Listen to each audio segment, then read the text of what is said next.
Dear students, आपको पता है इससे पहले हमने जो है इसी टॉपिक से related power sharing class 10th, ठीक है, political science chapter 1 power sharing 2 videos पहले ही मैंने डाल दी हैं, जो कि इस चैप्टर को continuously that is the main topics उसी के बारे में हम डिस्कस कर रहे हैं। तो आज का ये लास्ट टॉपिक है बच्चे, this is the last topic and very important. ये जो टॉपिक है वो आपको बताएगा फॉर्म ऑफ पावर शेयरिंग। इससे पहले हम power sharing with the comparison between the two countries, दो कंट्रीज़ के बीच में कंपैरिजन हम कर चुके हैं, बेल्जियम एंड श्रीलंका। दूसरी वीडियो में मैंने ये बताया था कि कैसे जो है बेल्जियम एक रोल मॉडल बना बाकी कंट्रीज़ के लिए और कैसे मेजॉरिटिज़म हुआ आपका श्रीलंका में। तो क्या रीज़न बने कि श्रीलंका में सिविल वॉर हुआ, क्यों हुआ, क्या इफ़ेक्ट पड़े वहाँ पे, वो सब हम डिस्कस कर चुके हैं। जिन्होंने नहीं देखा है पहले वो कॉन्टीन्यूसली 1 बाय 1 करके उसको देख लें, तभी आपको चैप्टर समझ में आएगा। This is the last video. इस वीडियो में हम ये पढ़ेंगे बच्चा कि फॉर्म ऑफ पावर शेयरिंग कैसे होती है। अब किस तरह से power sharing is very important, हमें पता चल गया कि पावर शेयरिंग होना बहुत ज़रूरी है। पावर शेयरिंग से जो है बहुत सारे कन्फ्लिक्ट्स हमारे जो है कम हो जाते हैं, तो फिर वो कन्फ्लिक्ट्स कम हो जाते हैं, बहुत सारी हमारी प्रॉब्लम सॉल्व हो जाती हैं। तो पावर शेयरिंग एक्चुअल में होता कैसे, ये आपको पता होना चाहिए। पावर शेयरिंग को हम 4 पार्ट्स में डिवाइड करते हैं। First is horizontal power sharing, second है आपका वर्टिकल पावर शेयरिंग, थर्ड हम करते हैं इन द डिफरेंट जो सोशल ग्रुप्स हैं उसमें कुछ पावर शेयरिंग करते हैं, and the last is political parties. ठीक है, so these are the 4 points you can explain. अगर ये क्वेश्चन 5 मार्क्स का आता है, 5 मार्क्स के अकॉर्डिंग आप एक्सप्लेन कर सकते हो। 3 मार्क्स का आता है, you can make the diagram just as it is I have to be show you on the black board. आप जैसे मैं आपको बता रही हूँ वैसे आप एक डायग्राम के थ्रू इस क्वेश्चन को जो है वो अपना एक्सप्लेनेशन दे सकते हो और बहुत अच्छे मार्क्स आपके इसमें आ सकते हैं। ठीक है, इसमें कुछ एक जो 1 मार्क्स के क्वेश्चन होंगे वो भी मैं साथ के साथ डिस्कस करूँगी। नेवर टू बी बेटा, दिस इज़ वेरी इंपॉर्टेंट और इसको कभी भूलना नहीं है कि इस बार का जो है वो इम्पॉर्टेंस 1 मार्क्स के क्वेश्चन को मैं इसलिए दे रही हूँ कि आपके 2 टर्म्स में पेपर होने वाले हैं और उसमें सबसे जो फर्स्ट टर्म होगा उसमें आपके 1 मार्क्स के क्वेश्चन ही आएंगे। तो आपको ये श्योर करना है कि साथ के साथ हम सारे डाउट्स क्लियर करें। अच्छा, तो इसमें जो है सबसे पहले हमारा आता है horizontal power sharing. Horizontal power sharing क्या होता है बेटा? हॉरिजेंटल का मतलब होता है ऐसे, 1 line in the same line. Horizontal line पता है ना आपको, हॉरिजेंटल लाइन और वर्टिकल लाइन। ठीक है, ये है हमारी हॉरिजेंटल लाइन। हॉरिजेंटल का मतलब है कि आप पावर्स को जो है वो एक इक्वल जो है इक्वल लाइन में डिस्ट्रीब्यूट कर रहे हो। कैसे?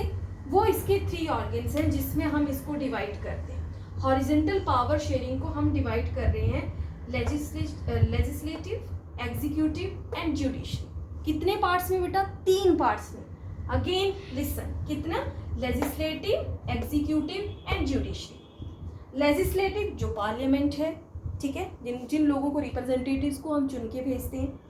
एग्जीक्यूटिव में आपके जो प्राइम मिनिस्टर है, आपके प्रेसिडेंट है, वो सारे आपके एग्जीक्यूटिव में आ जाते हैं। एंड जुडिशरी आपको पता है आपके जितने भी कोर्ट्स हैं, आपका सुप्रीम कोर्ट है, लोअर कोर्ट्स हैं या आपके स्टेट के कोर्ट्स हैं, हाई कोर्ट्स हैं, वो सारे आपके जो हैं जुडिशरी में आते हैं। और इन तीनों का ही रोल बहुत इंपॉर्टेंट है हमारी गवर्नमेंट में। ठीक है, सो इन तीनों के लिए जो इक्वल पावर शेयरिंग की गई है, एक तरह की पावर जो है वो दी गई है और तीनों ही जो है एक दूसरे के साथ इंटरकनेक्टेड है। कैसे?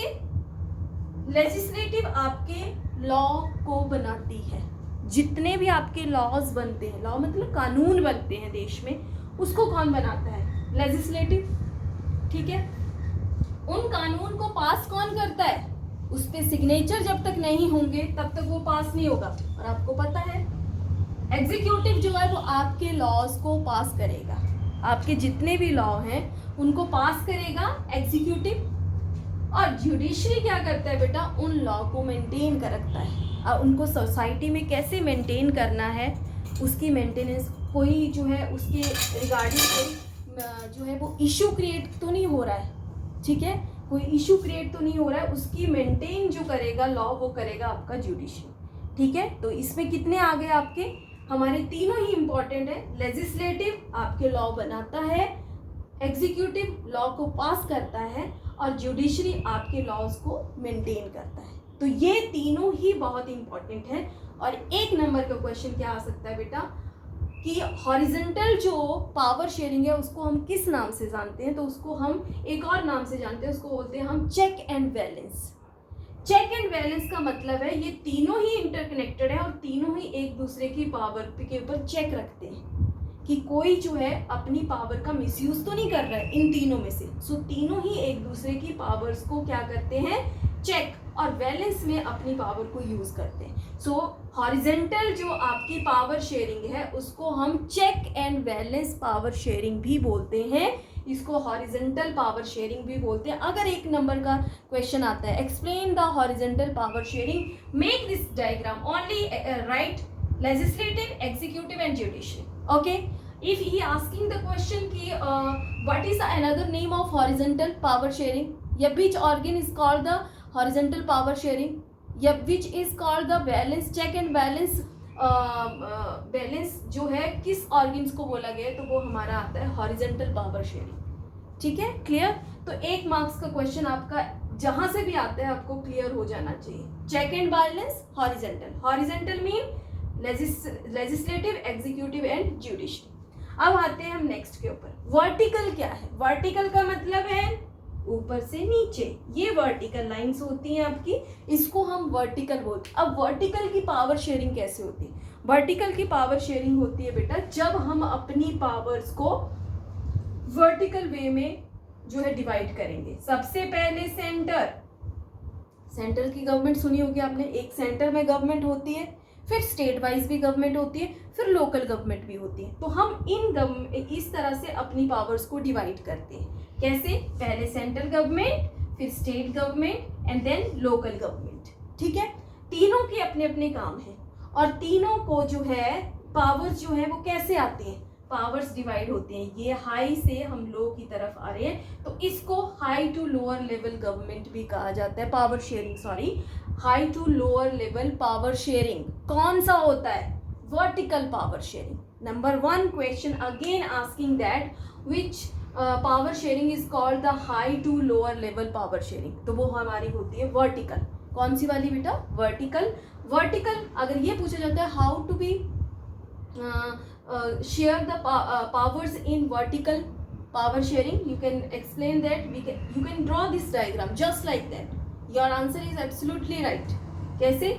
सेंटर, फर्स्ट सेंटर में, देन स्टेट में और देन लोकल गवर्नमेंट्स में। सो जितने भी मुद्दे लोकल गवर्नमेंट से रिलेटेड होंगे वो वहीं पे सॉर्ट आउट हो जाते हैं। जो स्टेट है वो स्टेट के लेवल पे सॉर्ट आउट होते हैं, जो सेंटर से रिलेटेड होते हैं वो सेंटर से। कुछ एक पावर, क्योंकि सेंटर के लिए बेटा पूरे कंट्री को कैप्चर करना बहुत डिफिकल्ट है, तो क्या करता है सेंटर कि कुछ एक पावर्स जो स्टेट को दे दी जाती हैं जिससे स्टेट इंडिपेंडेंटली अपना वर्क करता है। और फिर स्टेट के लिए भी ये बहुत ईजी टास्क नहीं है कि वो स्टेट में जितने भी ब्लॉक्स हैं, जितने भी विलेज हैं, या जितनी भी म्यूनिसिपल कॉरपोरेशंस हैं, या पूरी दिल्ली को, जैसे दिल्ली में आप देखें तो दिल्ली में भी आपके जो चीफ मिनिस्टर है वो पूरी दिल्ली को होल्ड नहीं कर सकते हैं, हर जगह नहीं जा सकते हैं। तो उसके लिए यहाँ पे म्यूनिसिपल कॉरपोरेशंस बनाई गई हैं जो वहाँ पे देखते हैं, उसको हम लोकल गवर्नमेंट में गिनते हैं। वैसे ही जैसे गाँव में आपकी लोकल गवर्नमेंट होती है, पंचायती राज होती है, तो पंचायत जो है वो आपके छोटे छोटे जो प्रॉब्लम्स हैं या छोटी छोटी जो चीज़ें हैं उनको सॉर्ट आउट करती है।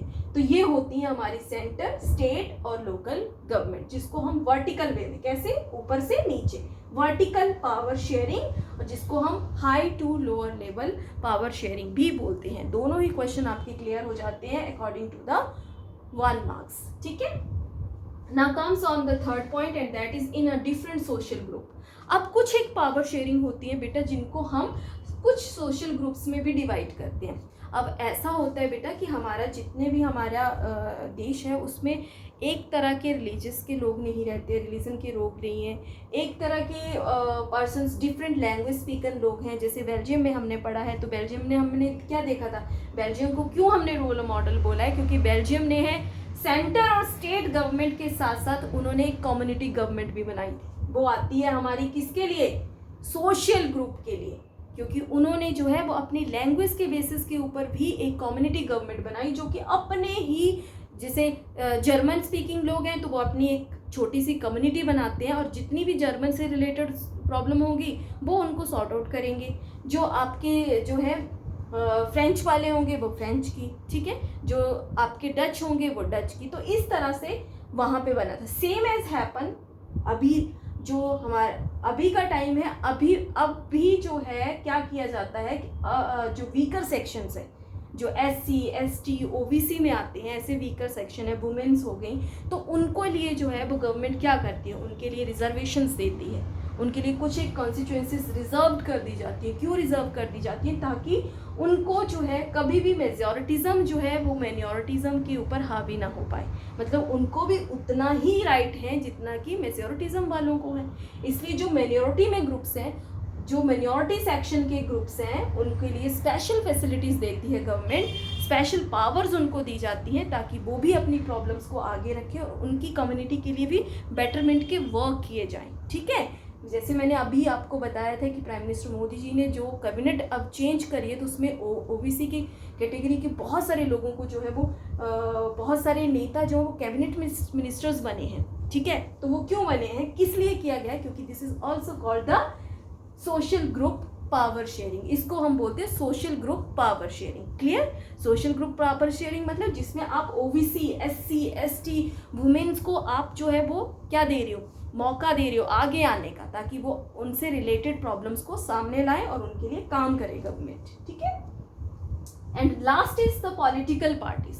अब पॉलिटिकल पार्टीज इंडिया जैसी कंट्री में तो बेटा ये एग्जाम्पल जो है वो आपको इजीली पता है कि इंडिया जैसी कंट्री में कितनी ही तरह की जो है पॉलिटिकल पार्टीज है, बहुत ज़्यादा multi political parties you can see here. जब भी चुनाव आते हैं आपको कई तरह के पार्टी के लोग जो हैं वो सामने दिखते हैं, आप न्यूज़ में भी सुनते होंगे। तो यहाँ पे जो है पॉलिटिकल पार्टीज पावर शेयरिंग का मतलब क्या है कि हमारी इस देश में कोई एक पार्टी का पर्सन जो है वो पावरफुल नहीं है, सभी पार्टीज़ को जो है वो इक्वल पावर दी गई है। सभी पार्टीज जो है वो अपना और पार्टीज़ की पावर शेयरिंग की वजह से लोगों के सामने जो various type of a choice सामने आती है। मतलब you can choose as you want, आप किसी भी नेता को चुन सकते हो अपना लीडर, जो आपको पार्टी अच्छा कर रही है, काम अच्छा देश के लिए कर रहा है जो नेता, ऑब्वियसली हम उसको चुन सकते हैं। तो हमारे पास बहुत सारी चॉइसेस होती हैं सिटीजन्स के पास अपना नेता चुनने की। वो सिर्फ और सिर्फ आपको कहाँ पे मिलेगी? Due to the power sharing. Power sharing हमने पावर्स दे रखी हैं पॉलिटिकल पार्टीज़ को, जो कि आपके सामने अपने सिटीजन्स के लिए जो है वो चॉइस आती है कि वो जिसको सही समझे उसको सत्ता में ला सकते हैं। दूसरी बात, ये पावर शेयरिंग का ही एक एग्जाम्पल है कि हमारे सामने कितने सारे कॉम्पिटिशन्स आ जाते हैं, कितने सारे कॉम्पिटिशन्स करती हैं पार्टीज़ अलग अलग तरह से जीतने के लिए जो कॉम्पिटिशन्स करती हैं, क्योंकि उन्हें पता है कि कभी भी पावर जो है सेम नहीं रहती है। अब आप सुने, आप देखेंगे कि कभी भी कहीं पे भी चुनाव हो रहा है, चाहे वो लोकल गवर्नमेंट पे हो रहा है, चाहे जो है वो आपके किसी भी तरह के लिए चुनाव हो रहे हैं, वहाँ पे कितने ही लोग जो है वो एक ही जैसे प्रधान या पंच के लिए भी चुनाव हो रहे हैं तो वहाँ पे भी कितने सारे कैंडिडेट खड़े हो जाते हैं। ठीक है, तो इस तरह से क्यों ऐसा है? क्योंकि ये डेमोक्रेसी है और डेमोक्रेसी में ये पावर्स दी गई हैं और पावर्स देने की वजह से सबको पता है कि जो पर्सन अच्छा करेगा, जो काम अच्छा करेगा, उसी को ही जनता चुनेगी। ऐसा नहीं है कि जनता जो है वो आपको बिना देखे, बिना आपको एग्जामिन किए ही आपको सत्ता में ला देगी, ऐसा बात नहीं है। आप पावर में तभी आ सकते हो जब आप कुछ अच्छा करोगे। तो पॉलिटिकल पार्टीज़ के बीच में क्या है, कंपटीशन होता है कि जो अच्छा करके दिखाएगा उसी पार्टी को जो है वो आगे मौका मिलेगा। ठीक है, so there are the political parties power sharing. Political parties power sharing क्या हुआ कि हमारी कंट्री में एक पावर शेयरिंग दी गई है पॉलिटिकल पार्टीज को भी। वो किस तरह की पावर शेयरिंग है कि पॉलिटिकल पार्टीज जो है they have to be doing the good work. Good work के बेसिस के ऊपर लोगों के सामने जो है एक तो बहुत ज़्यादा चॉइस है, बहुत सारी पॉलिटिकल पार्टीज़ हमारे सामने आती हैं, हम सबको एग्जामिन करते हैं, after that we cast the vote, उसके बाद ही हम वोट देते हैं। दूसरी बात, कंपटीशन इतना होने की वजह से लोगों को पता है कि अगर हम अच्छा काम करेंगे तो on the power of the doing the good work, सिर्फ उनके अच्छे काम की वजह से लोग उनको चुनेंगे और पावर कभी एक पर्सन के हाथ में नहीं रहेगी। जो आज प्राइम मिनिस्टर है, 5 ईयर्स आफ्टर जब उसका पूरा कार्यकाल खत्म हो जाएगा, 5 साल के बाद जब इलेक्शन होंगे, तो ऐसा नहीं है कि वही प्राइम मिनिस्टर वापस आएंगे। अगर उन्होंने अच्छा काम किया है ओबियसली जनता उनको दोबारा चुनेगी, अगर उन्होंने अच्छे काम नहीं किए हैं तो वो अपनी सत्ता से हट जाएंगे और किसी और कैंडिडेट को, किसी और लीडर को हम जो है वो अपना प्राइम मिनिस्टर बनाएंगे। तो ये होती है power sharing. This is the impact of power sharing. Clear बेटा? So this is a very important question, very important topic, जिसमें से बहुत सारे आपके जो है 1 मार्क्स के क्वेश्चन भी निकल जाते हैं, 3 मार्क्स के अकॉर्डिंग भी और 5 मार्क्स के अकॉर्डिंग भी। जिस तरह से भी क्वेश्चन घुमा के पूछा जाए, आपको पता होना चाहिए कि हमारी पावर शेयरिंग 4 पार्ट्स में डिवाइड है, जिसमें हमारा हॉरिजॉन्टल, वर्टिकल और social groups as well as a political parties आती हैं, और उनको हम किस किस तरह से डिवाइड करते हैं, किस किस तरह से बांटते हैं, क्यों हम इसको हॉरिजॉन्टल बोलते हैं, क्यों इसको हम चेक एंड बैलेंस बोल रहे हैं, क्यों इसको lower higher to lower level बोल रहे हैं, वो सारी चीज़ें आपको मैंने 1 बाय 1 करके क्लियर करवाई। सो आई होप कि आपको समझ में आया होगा। वीडियो को ध्यान से देखो बेटा, समझो और अपने क्वेश्चंस के आंसर देने की कोशिश करो। Thank you so much for watching.